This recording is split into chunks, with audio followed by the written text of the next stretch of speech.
함께 보실 하나님 말씀은 구약성경 역대하 2장입니다. 11월 들어서 역대하의 말씀을 읽어나가고 있는데 오늘 11월 2일 역대하 2장의 말씀을 좀 살펴보도록 하겠습니다. 역대하 2장 중에 1절부터 10절까지만 함께 봉독합니다. 구약성경 역대하 2장 1절부터 10절까지 말씀, 구약성경 657쪽 전후를 보시면 되겠습니다. 1절부터 10절까지 함께 봉독합니다. 솔로몬이 여호와의 이름을 위하여 성전을 건축하고 자기 왕위를 위하여 궁궐 건축하기를 결심하니라. 솔로몬이 이에 짐꾼 7만 명과 산에서 돌을 떠낼 자 8만 명과 이를 감독할 자 3,600명을 뽑고 솔로몬이 사절을 두로왕 후람에게 보내어 이르되 당신이 전에 내 아버지 다윗에게 백향목을 보내어 그가 거주하실 궁궐을 건축하게 한 것 같이 내게도 그리하소서. 이제 내가 나의 하나님 여호와의 이름을 위하여 성전을 건축하여 구별하여 드리고 주 앞에서 향 재료를 사르며 항상 떡을 차려 놓으며 안식일과 초하루와 우리 하나님 여호와의 절기에 아침 저녁으로 번제를 드리려 하오니 이는 이스라엘의 영원한 규례니이다. 내가 건축하고자 하는 성전은 크니 우리 하나님은 모든 신들보다 크심이라. 누가 능히 하나님을 위하여 성전을 건축하리요? 하늘과 하늘들의 하늘이라도 주를 용납하지 못하겠거든 내가 누구이기에 어찌 능히 그를 위하여 성전을 건축하리요? 그 앞에 분향하려 할 따름이니라. 이제 청하건대 당신은 금, 은, 동, 철로 제조하며 자색, 홍색, 청색 실로 직조하며 또 아로색일 줄 아는 재주 있는 사람 한 해를 내게 보내어 내 아버지 다윗이 유다와 예루살렘에서 준비한 나의 재주 있는 사람들과 함께 일하게 하고 또 레바논에서 백향목과 잣나무와 백단목을 내게 보내소서. 내가 알거니와 당신의 종은 레바논에서 벌목을 잘하나니 내 종들이 당신의 종들을 도울지라. 이와 같이 나를 위하여 제목을 많이 준비하게 하소서. 내가 건축하려 하는 성전은 크고 화려할 것이니이다. 내가 당신의 벌목하는 종들에게 찌은 밀 2만 고루와 보리 2만 고루와 포도주 2만 밭과 기름 2만 밭을 주리이다 하였더라. 아멘. 네, 감사합니다. 오늘 말씀 일기 본문은 역대하 2장입니다.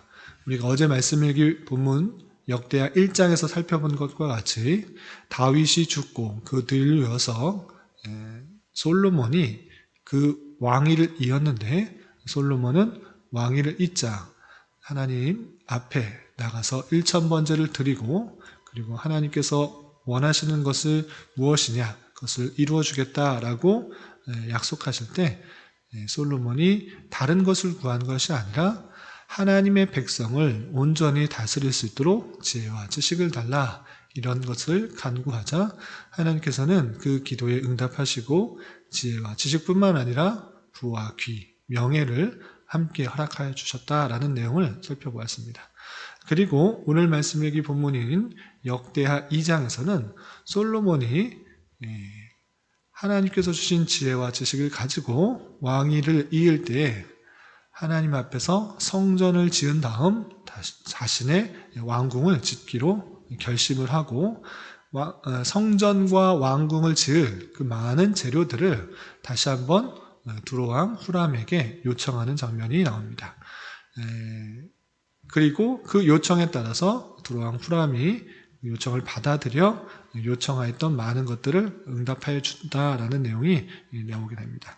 그래서 1절에서 보면 솔로몬이 여호와의 이름을 위하여 성전을 건축하고 자기 왕위를 위하여 궁궐 건축하기를 결심하니라 라고 되어 있는데 여기서 자기 왕궁이 먼저인 것이 아니라 성전이 먼저인 것을 볼 수 있습니다. 그래서 하나님의 이름을 위하여 성전을 건축하고 그리고 나서 자기 왕위를 위하여 궁궐 건축하기를 결심했다라고 표현했고 성전과 또 자기 왕궁을 건축하는데 많은 재료가 필요했기 때문에 그 재료들을 다른 나라에서 얻어오려고 하는 것입니다. 어떤 사람들을 어디에서 어떤 재물들을 요구했는가? 그 내용이 3절 이하 이렇게 표현되어 있습니다. 3절 보면 솔로몬이 사절을 두로왕 후람에게 보내어 이르되 됐습니다. 솔로몬이 자기 사절단, 자신 신하들을 두로왕 후람에게 보낸 것입니다. 두로라는 것은 지중해와 붙어있는 이스라엘 북쪽에 있는 그런 항구 도시입니다. 그곳은 항구 도시이기도 하지만 그 지방에 백향목이라고 하는 건축 재료의 아주 중요한 하나인 백향목이라는 그런 나무가 아주 잘 자랐던 곳입니다. 그래서 다윗이 성전을 지으려고 할 때 이 두로왕에게 백향목을 많이 이렇게 실어올 수 있도록 그렇게 한 것을 볼 수가 있고, 마찬가지로 솔로몬도 다윗 왕과 같이 자신의 궁과 또 하나님의 성전을 짓기 위해서 더 많은 것들을 요청하는 것을 보게 되는 것입니다. 그래서 솔로몬이 사절을 두로왕 후람에게 보내어서 이렇게 말하게 됩니다. 당신이 전에 내 아버지 다윗에게 백향목을 보내어 그가 거주하실 궁궐을 건축하게 한 것 같이 내게도 그리하소서라고 하면서 다윗 왕에게 행한 그 모습을 나에게도 행해달라 이렇게 요청하게 되는 것입니다. 지금 두로 왕과 이스라엘 왕과 어떤 관계인가라고 했을 때는 그 나라를 완전히 정복한 것은 아니지만 그 나라로부터 많은 조공을 받고 있었던 그런 그런 관계인 것입니다. 다윗 때 이스라엘 나라가 부국하고 많은 전쟁을 통해서 승리를 했기 때문에 주변 나라를 다시 하나님의 말씀하신 그 지역까지 차지했을 뿐만 아니라 그 힘이 강대했기 때문에 주변 나라들로부터 많은 조공을 받는 그런 시대였습니다. 마찬가지로 솔로몬 때도 그 나라의 번영이 힘이 있었기 때문에 주변 나라로부터 많은 조공을 받던 때였습니다. 그럼에도 불구하고 솔로몬은 그냥 강압적으로 그 많은 백향목을 달라 이렇게 요청하는 것이 아니라 내가 그거에 합당한 다른 것들을 줄 테니 건축을 할 수 있도록 사신과 기술자와 많은 재료들을 보내달라 이렇게 요청을 하는 것입니다. 그 내용이 7절, 8절에 이렇게 나와 있습니다. 2장 7절, 8절 보면 이제 청하건대 당신은 금, 은, 동, 철로 제조하며 자색, 홍색, 청색, 실로 직조하며 또 아로 새길 줄 아는 재주 있는 사람 하나를 내게 보내요. 이렇게 되어 있습니다. 그러니까 솔로몬이 다스리는 이스라엘의 그런 나라에 있어서는 이런 것들을 아주 정교하게 만들 수 있는 기술자가 없었던 것입니다.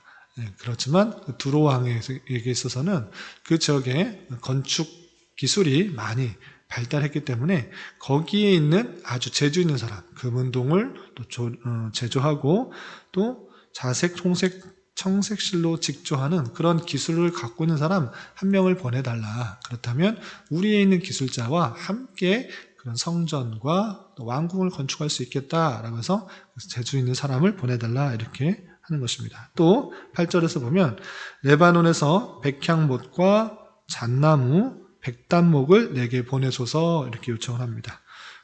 내가 알거니와 당신의 종은 레바논에서 벌목을 잘하나니 내 종들이 당신의 종들을 도울지라 라고 하면서 백향목, 잣나무, 백단목 이것들을 더 보내달라 이렇게 요청하는 것입니다.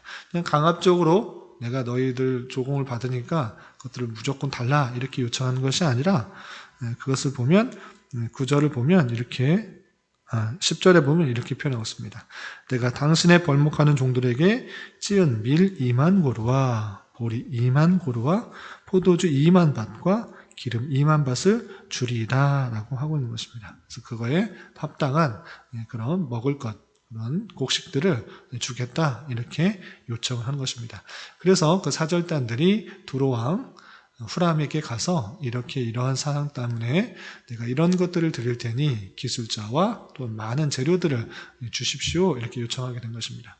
그러할 때 두로왕 후람은 어떻게 반응하였는가, 어떻게 요청하였는가 11절 이하 이렇게 표현되고 있습니다. 11절 보면 두로왕 후람이 솔로몬에게 답장하여 이르되 여호와께서 자기 백성을 사랑하심으로 당신을 세워 그들의 왕을 삼으셨도다 이렇게 말하면서 이것은 하나님 하나님께서 자기 백성 하나님의 백성을 잘 사랑하시기 때문에 당신과 같이 뛰어난 사람을 세운 것입니다. 칭찬을 하는 것입니다. 그리고 그 요청에 대한 응답을 어떻게 하는가 13절이야 이렇게 표현하고 있습니다. 13절 보면 내가 이제 재주 있고 총명한 사람을 보내오니 전에 내 아버지 후람에게 속하였던 자라.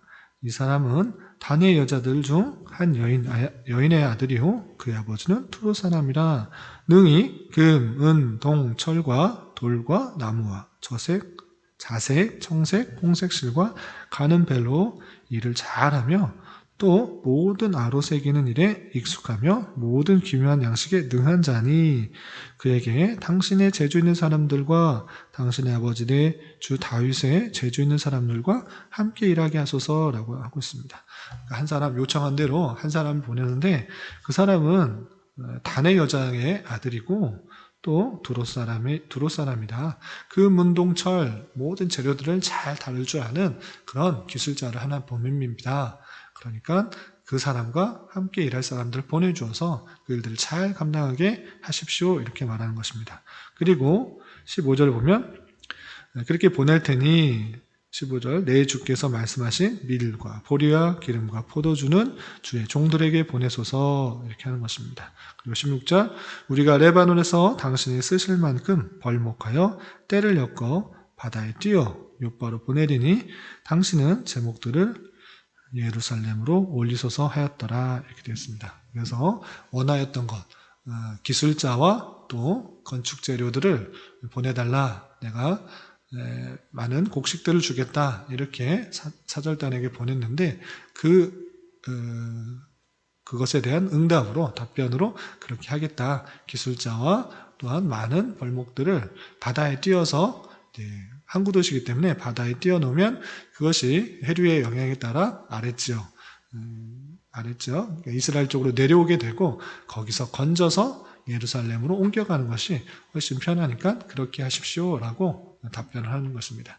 이렇게 성전 건축을 준비하는 솔로몬 그리고 그것을 이루기 위하여서 더 많은 자재들을 요청하고 있는 그 모습 속에서 다윗과 마찬가지로 솔로몬도 하나님의 성전 건축하는 것에 관심을 가지고 또 노력하고 애써 힘을 다하는 모습을 살펴볼 수 있습니다.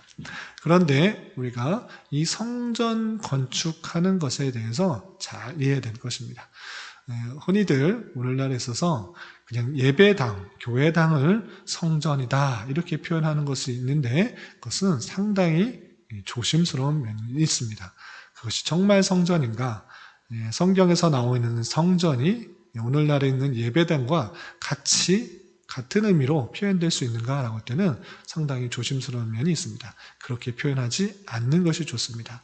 왜냐하면 구약시대의 성전, 그 성전은 예루살렘의 한 곳에서 있어야만 했습니다. 그것이 있는 이유가 무엇입니까?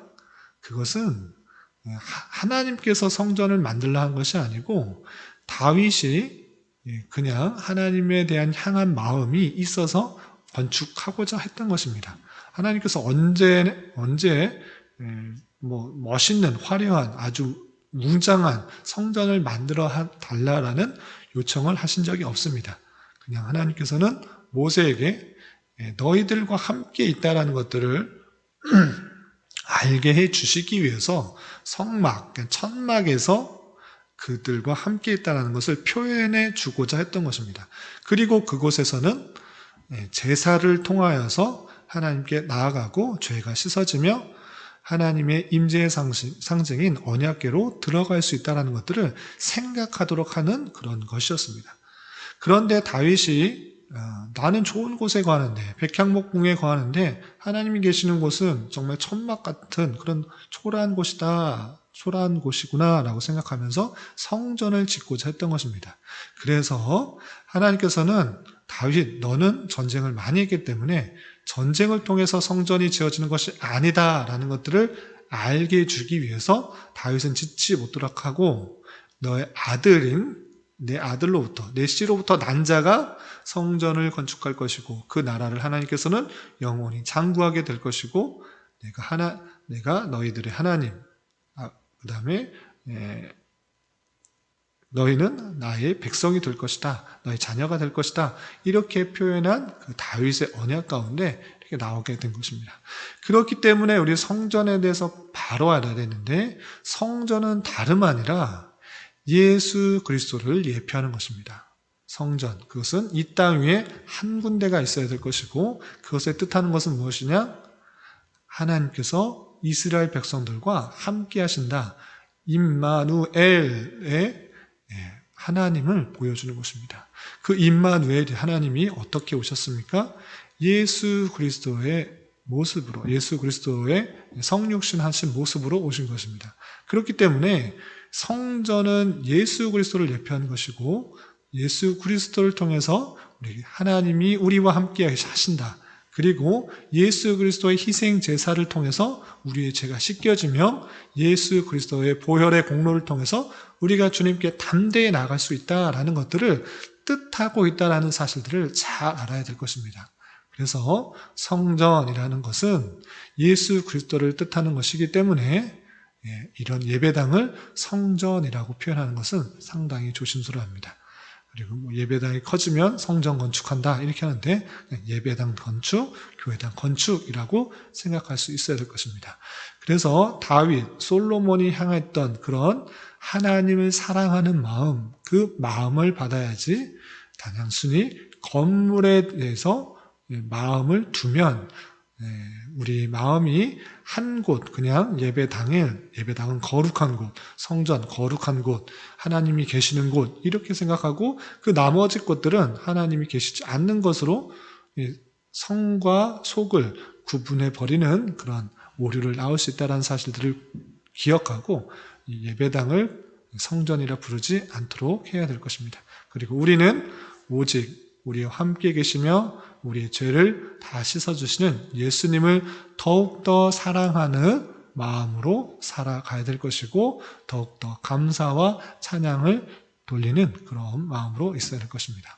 그리고 신약적인 표현에 의해서 하나님께서 계시는 곳이 성전일진데 그렇다면 우리가 하나님을 모실 수 있는 그런 거룩한 마음을 가지고 하나님의 뜻을 온전히 행함으로 말미암아 우리가 성전이라는 것들, 우리 안에 하나님께서 계심으로 말미암아 우리가 성전이라는 것들을 기억하며 우리가 더욱더 하나님을 모시기에 힘써야 될 것이고 하나님의 뜻과 하나님께서 원하시는 그런 삶을 살아감으로 하나님의 성전으로 아름답게 거룩하게 구별된 모습으로 날마다 연합하여 지어져 가기 힘써야 될 것입니다.